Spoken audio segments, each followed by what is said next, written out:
Off-duty cop hears scream, rushing inside his home to get canine dog when he spots woman in trouble.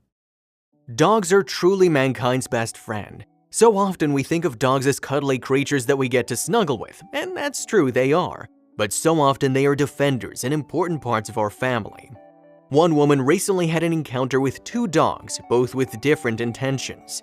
A woman in Ferguson, Missouri is happy to have come out of a terrifying ordeal with only a few injuries and nothing permanent after she was attacked by a neighborhood dog.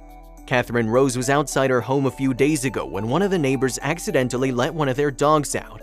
"I'm trying to stay strong, but it's so hard," said Catherine Rose. It was in the middle of the afternoon and Catherine was outside her home when the dog beelined towards her. Like a missile from hell, the escaped dog leapt into the air and grabbed a hold of her hand and arm with its teeth. When Catherine was attacked, she screamed and a nearby neighbor heard her in his own home. "I mean, the worst scream I've ever heard. It was a blood-curdling scream," said Drew Canaday.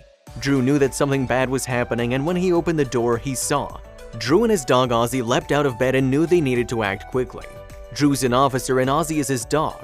If there was a duo that was able to help, it was Ozzy and Drew.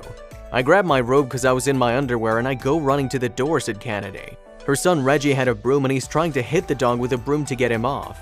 "I didn't feel safe discharging my weapon with her arm in its dog's mouth and her son right there." With his options limited, he allowed Ozzy to take over the situation. With a simple command of "Ozzy, get him," the rescue dog took off down the street. Ozzy isn't a trained canine, but he knew that someone needed to be protected. Ozzy was able to hold off Poncho, the other dog, for 20 minutes while they tried to get him contained. When Poncho first let go of Ozzy, he turned around and grabbed his own owner, bit his own owner in the calf, said Canaday. "This dog is super aggressive, and why the door was left open for him to get out, I don't know." Although it wasn't clean, they were able to get the woman to safety and get the dog away from anyone else it could hurt.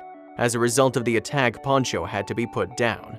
As for Catherine, she is thankful Drew and Ozzy responded so quickly.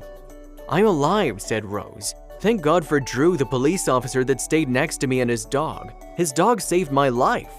Ozzy and Catherine both were hurt a bit, but they're going to be fine.